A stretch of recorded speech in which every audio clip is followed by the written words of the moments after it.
आज जिस विषय में मैं आपसे बात करने वाला हूँ, मैं ये चाहता हूँ कि हमें पूरा इसका सिनेरियो मालूम हो कि ये कहाँ से शुरू हुआ, क्यों हुआ, आज उसकी महत्वता क्या है।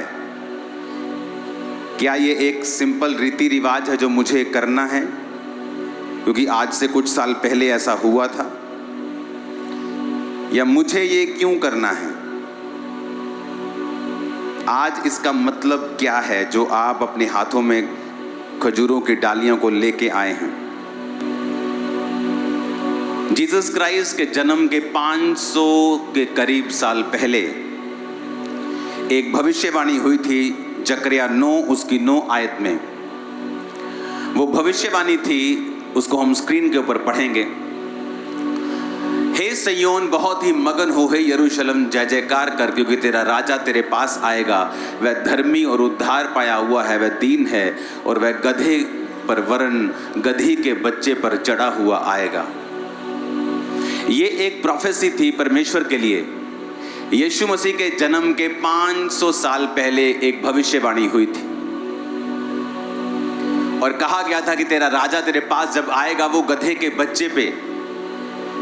बच्चे के ऊपर चढ़ा हुआ आएगा। हे सिय्योन, बहुत ही मगन हो। आपको मैं इसकी हिस्ट्री बता देता हूं कि परमेश्वर ने जब अपनी कौम को चुना था, परमेश्वर ये चाहता था कि मेरी कौम मेरे वचनों के अनुसार चले और ये जो हुक्म मैं उसे देता हूं ये उसको माने, और मैं अपनी कौम का राजा हूंगा और मैं अपनी कौम का अगुवा हूंगा। उसने मूसा को अपनी कौम को लीड करने के लिए ठहराया और कहा, ये सारे देश, कनानी देश, कनान के देश मैं तुम्हें दूंगा और यहाँ दूध और शहद की नदियां बहती हैं। तो परमेश्वर ने मूसा को भेजा, जिसने मिस्र में जाके इजराइलियों को बड़े बड़े चमत्कार करके छुड़ाया। फिर उसके बाद वो लोग चलते गए और मूसा की परीक्षा करते रहे और परमेश्वर की परीक्षा करते रहे, व्यभिचार करते रहे, बहुत चीज़ें करते रहे और फिर वो मरते रहे और अंत में जाकर वो उन देशों में पहुँचे। उन देशों में जब वो पहुँचे तो उन देशों की रीति के अनुसार चलने लगे, क्योंकि परमेश्वर ने कहा था जब तुम कनान पर कब्जा कर लेना तो किसी को भी उनको रखना मत, सब नाश कर देना। लेकिन बाइबल कहती है उन्होंने परमेश्वर के वचनों को तोड़ा और अपने घर में नौकरी करने के लिए, अपने खेतों में नौकरी करने के लिए उन्होंने कुछ लोगों को रखा, और वो लोग जो दूसरे धर्मों को मानते थे वो बीच में रहे। और इजराइल के लोग भी, जब मूसा की पीढ़ी के सब लोग मर मिटे तो वो भी उन लोगों को पूजने लगे जिनको वो पूजते थे, और परमेश्वर ने उनको शत्रुओं के अधीन कर दिया। जब वो शत्रुओं के अधीन होते थे तब न्यायी लोग उठते थे। सैमसन एक न्यायी था, गिदोन एक न्यायी था। तो इस तरह के न्यायी लोग उठते थे और उनकी अगुवाई करते थे। जब न्यायी मर जाता था, इजरायली फिर पाप करने लगते थे, वे व्यभिचार करने लगते थे, अलग अलग तरह की पूजा करने लगते थे, और परमेश्वर फिर नाराज होता था और उनको शत्रुओं के वश में कर देता था। फिर उन्होंने परमेश्वर से राजा मांगा और परमेश्वर उससे भी नाराज हुए, और प्रभु ने फिर उनको राजा दिया, शाऊल, और फिर उसके बाद दाऊद, जो परमेश्वर की मर्जी के अनुसार चला। लेकिन परमेश्वर उनसे नाराज था क्योंकि परमेश्वर खुद उनका राजा था। इसलिए परमेश्वर ने शमूएल से कहा, उन्होंने राजा मांगकर मुझे तुच्छ समझा है, मुझे निकम्मा समझा है, इसलिए तू उनको राजा दे दे, क्योंकि वो अन्य जातियों के अनुसार चलना चाहते हैं। पर उनको ये बता दे कि वो राजा उनके बच्चों से क्या क्या करवाएगा, वो उनकी जमीनों का टैक्स लेगा, वो सब कुछ उनके साथ करेगा। वो कहते हमें मंजूर है। और तब राजाओं का युग शुरू हुआ। तब पहला राजा शाऊल हुआ, उसके बाद दाऊद हुआ, उसके बाद सुलेमान, उसके बाद राजा लोग बदलते गए। और वचन कहता है राजा लोग परमेश्वर के वचनों की खिलाफत करने लगे और परमेश्वर के वचनों के खिलाफ चलने लगे। तो परमेश्वर ने फिर उनके शत्रुओं को भेजा और वो उन पे कब्जा करने लगे। और फिर राजा जब तौबा करता था, परमेश्वर फिर से उनको ताकत देता था, फिर से वो शत्रुओं से छुड़ाए जाते थे और छुटकारा पाते थे। और ये चलता रहा। वो परमेश्वर के खिलाफ चलते रहे, परमेश्वर उनको माफ करता रहा, कुछ तौबा करते रहे, परमेश्वर फिर उनको रिस्टोर करता रहा। लेकिन एक दिन जब परमेश्वर की अति हो गई, जिस तरह नूह के टाइम पे परमेश्वर ने कहा था अति हो गई, अब मैं सबको नाश कर दूंगा, उस समय अति हुई और परमेश्वर ने लास्ट राजा को, अगर आप बाइबल की हिस्ट्री पढ़ेंगे यीशु मसीह के जन्म के 600 साल पहले से, तो उन राजाओं को परमेश्वर ने शत्रुओं के हाथ में कर दिया और फिर वो बेबीलोन में उनको लेके गए, फिर दूसरी बार लेके गए और बाइबल कहती है उसके बाद परमेश्वर के भवन को नष्ट कर दिया गया क्योंकि इजरायली पापी निकले। मैं ये हिस्ट्री क्यों बता रहा हूं, आपको अब समझ आएगा कि क्या पाम संडे के पीछे की क्या स्टोरी है। तो वचन ये कहता है कि जब वो वहां पे पहुंचे बेबीलोन में, तो भविष्यवाणी थी कि बेबीलोन से फिर वो वापस आएंगे क्योंकि परमेश्वर अपने लोगों की सुधि लेगा जब वो प्रार्थनाएं करेंगे। वचन कहता है परमेश्वर ने अपने नबियों को वापस भेजा बेबीलोन से और उन्होंने परमेश्वर के भवन को जो नष्ट कर दिया गया था दोबारा बनाया। वचन ये भी कहता है कि उसके बाद परमेश्वर ने नेहम्याह को फिर से भेजा और उसने भवन के आसपास की यरूशलेम की सब दीवार को बनाया। अब उस घटना के बाद साइरस ने जब यरूशलेम में ज्यूज को भेजा, यीशु मसीह के 300 साल पहले अलेक्जेंडर ने फिर वहां पे राज्य किया। यीशु मसीह के 200 साल के करीब वहां पे सीरियन लोगों ने राज्य किया। यीशु मसीह के 167 साल पहले वहां पे सब कुछ बैन कर दिया गया। यीशु मसीह को मानना, यहोवा को मानना बैन कर दिया गया। यीशु मसीह के जन्म के 165 साल पहले यहूदी लड़े और अपनी इंडिपेंडेंस को वापस लिया। अब यहां से शुरू होती है स्टोरी। यीशु मसीह के 150 साल 160 साल पहले यहूदी लोग वापस लड़े और उन्होंने अपनी इंडिपेंडेंस को वापस ले लिया और वहां से हनुक्का फेस्टिवल जो यहूदी लोग मनाते हैं उसकी शुरुआत हुई थी। अब जब 100 साल बीत गए और वहां पे यहूदी लोग राज्य कर रहे थे, तो 2 भाई थे वहां पर, और जो वो 2 भाई थे वो यहूदी थे और उनके बीच में लड़ाई हुई कि अब यहूदियों का राजा जो था वो कौन बनेगा। और दोनों भाई यहूदी यहोवा को मानने वाले आपस में लड़ने लगे। और जब वो आपस में लड़ने लगे तो जो रोमन जनरल था, पोम्पी द ग्रेट उसका नाम था, उसने उनकी लड़ाई के बारे में सुना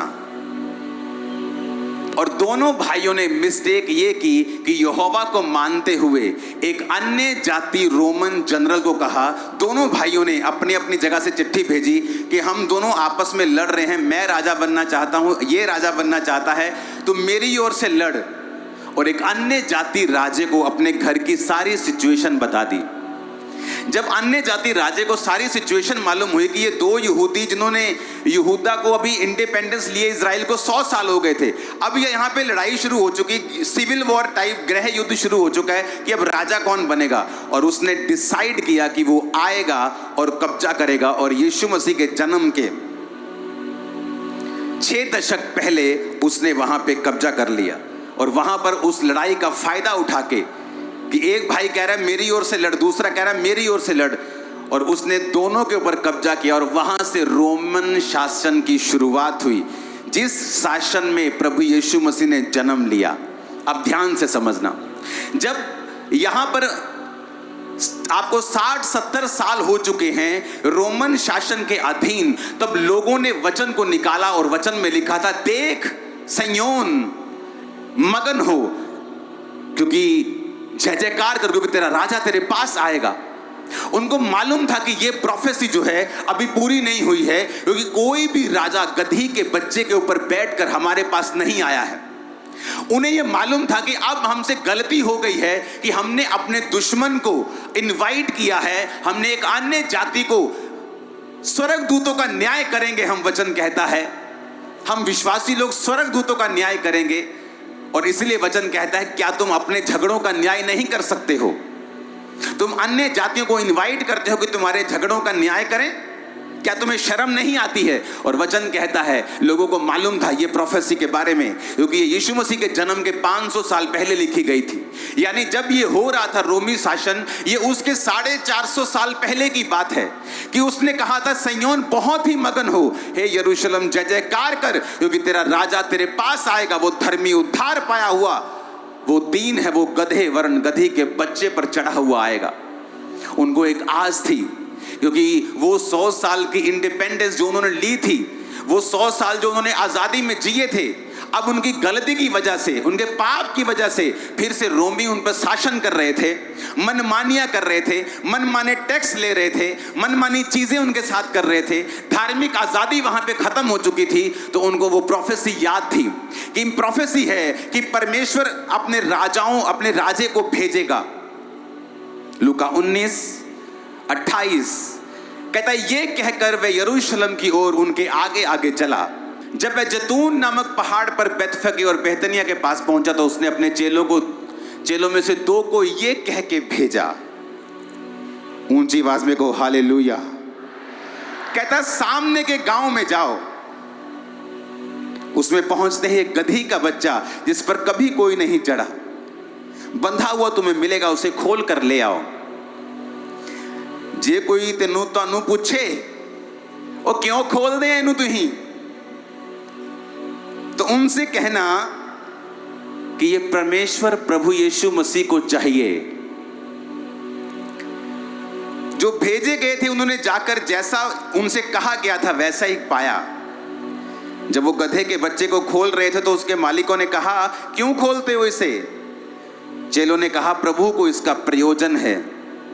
वे उसको यीशु के पास ले आए और वे अपने कपड़े उस बच्चे पर डालकर यीशु मसीह को उस पर बिठा दिया। वह जा रहा था तो वे अपने कपड़े मार्ग में बिछाते जाते थे। निकट आते हुए जब वह जैतून पहाड़ की ढलान पर पहुंचा तो चेलों की सारी मंडली उन सामर्थ के कामों के कारण जो उन्होंने देखे थे आनंदित होकर बड़े शब्द से परमेश्वर की स्तुति करने लगे। धन्य है वो राजा जो प्रभु के नाम से आता है, स्वर्ग में शांति और आकाश मंडल में महिमा हो। तब भीड़ में से कुछ फरीसी कहने लगे, हे गुरु अपने चेलों को डांट। उसने कहा मैं तुमसे कहता हूं यदि वो चुप रहे तो पत्थर चिल्ला उठेंगे। जब वह निकट आया तो उस नगर को देखकर उस पर रोया और कहा क्या ही भला होता तू ही इसी दिन कुशल की बातें जानता, परंतु अब वो तेरी बातों आंखों से छिप गई हैं। क्योंकि वो दिन तुझ पर आएंगे कि तेरे बैरी मोर्चा बांधकर तुझे घेर लेंगे, चारों ओर से तुझे दबाएंगे और तुझे और तेरे बालकों को जो तुझ में है मिट्टी में मिलाएंगे और तुझ में पत्थर पर पत्थर भी ना छोड़ेंगे, क्योंकि तूने उस अवसर को जो तुझ पर कृपा दृष्टि की गई थी ना पहचाना। भाई क्या आप जानते हैं कि मैं अपना फोन कहां बेच सकता हूं? मैं अपना मोटरसाइकिल ठीक करवाने के लिए और कुछ नकद रकम हासिल करने के लिए इसे बेचना चाहता हूं। अवसर को जो तुझ पर कृपा दृष्टि की गई थी ना पहचाना। अब यहां पर प्रभु यीशु मसीह ने कहा जाओ और सामने के गांव में जाओ और वहां पे तुम चौक में जाओगे तो गधी का बच्चा है तुम्हें बंधा हुआ मिलेगा। और जब तुम उसको कुछ मत पूछना किसका बच्चा है, मालिक को मत ढूंढना, सीधा उसको खोलना शुरू कर देना। जैसे तुम खोलोगे तुम्हें लोग पूछेंगे इस बच्चे को क्यों खोलते हो, कौन हो तुम? तो तुम उनको कह देना कि मुझे ये चाहिए बच्चा, मुझे प्रभु को इसका प्रयोजन है।